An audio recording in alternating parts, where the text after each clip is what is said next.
दोस्तों 25 अक्टूबर यानी कि शुक्रवार के दिन इसराइल ने ईरान पर जवाबी हमला कर दिया। ये ईरान द्वारा की गई उस एयर स्ट्राइक के जवाब में किया गया जब इसराइल ने हिजबुल्लाह के चीफ को मार गिराया था। तब ईरान ने इसराइल के ऊपर एयर स्ट्राइक की थी। उस एयर स्ट्राइक के जवाब में इसराइल ने यह रिस्पॉन्ड किया है। लेकिन सबसे खास बात तो यह रही कि इस एयर स्ट्राइक को इतनी सटीकता से किया गया। ये एयर स्ट्राइक 5 घंटे से भी ज्यादा देर तक चलती रही, लेकिन ईरान का कोई भी रडार इसराइल के किसी भी मिसाइल को या फिर किसी भी बम को ट्रैक नहीं कर पाए या उन्हें हवा में ही खत्म नहीं कर पाए। वहीं इसराइल का ये कहना है कि उन्होंने ये एयर स्ट्राइक ईरान के मिलिट्री इंफ्रास्ट्रक्चर पर की है, मतलब कि उन्होंने ये साफ किया है कि उन्होंने सिविलियन को टारगेट नहीं किया है। जबकि अगर हम देखें तो इसराइल पर ईरान ने जब एयर स्ट्राइक की थी तो उन्होंने सिविलियन इलाकों में वो मिसाइल दागे थे। वहीं इसराइल की तरफ से ये कहा गया है कि उन्होंने ये एयर स्ट्राइक की उसके पहले उन्होंने अमेरिका को इन्फॉर्म किया था।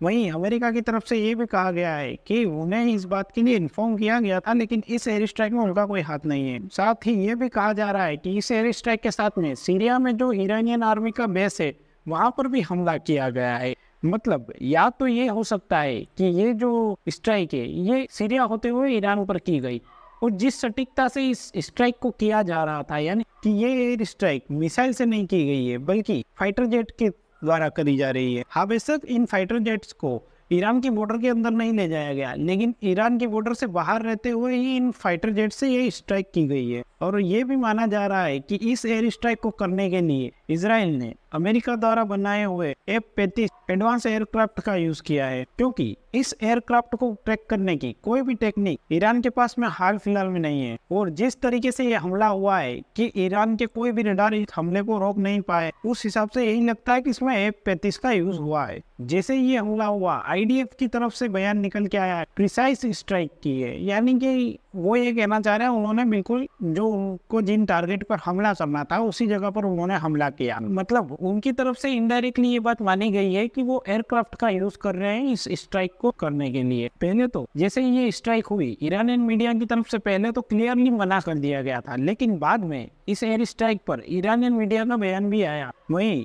ईरानियन मीडिया के हिसाब से इजरायली स्ट्राइक में 3 जगह पर नुकसान हुआ है। उन 3 जगह में, उन 3 इलाकों में जो मिलिट्री बेस है उनमें तेहरान का मिलिट्री बेस, इलम का मिलिट्री बेस, खुजेस्तान का मिलिट्री बेस शामिल है। इन 3 जगह पर ईरान के हिसाब से इजराइल की मिलिट्री द्वारा जो स्ट्राइक की गई है उससे नुकसान पहुंचा है। और जैसे ही ये इजराइल ने स्ट्राइक की उसके बाद में हिजबुल्लाह, जो कि ईरान का प्रॉक्सी है, उसने भी इजराइल के ऊपर रॉकेट्स दागे। वहीं ईरानियन मीडिया की तरफ से बार बार ये कहा जा रहा है कि इस स्ट्राइक का जवाब हम फिर से देंगे। लेकिन अगर हम आज के सिनेरियो को देखें तो अब ईरान के पास ऐसा कोई विशेष ताकत है नहीं कि वो इजराइल पर हमला करे, क्योंकि पिछली बार एयर स्ट्राइक उन्होंने करके देख ली है। वैसी ही एयर स्ट्राइक करेंगे तो इजराइल को कोई खासा नुकसान नहीं पहुंचने वाला। इजराइल और ईरान की कोई बॉर्डर नहीं मिलती है। अगर वो आर्मी कहीं से उतार सकते हैं तो वो लेबनान से, क्योंकि हिजबुल्लाह वहां पर उनका प्रॉक्सी है। लेकिन लेबनान में तो वैसे ही इजराइल वॉर शुरू कर चुका है, वहाँ पर सेना उतारने का तो कोई सवाल ही पैदा नहीं होता। वहीं दूसरी बात रही सीरिया की तरफ से, तो सीरिया इस वक्त ऐसा कोई भी रिस्क नहीं लेना चाहेगा जिसकी वजह से उसको नुकसान पहुंचे, तो वो यहाँ पर भी ईरान को सेना उतारने की इजाजत नहीं देगा। और अगर हम इस स्ट्राइक को इंटरनेशनल लेवल पर देखें तो इजराइल के पास ये पावर थी कि वो ये स्ट्राइक कर पाए,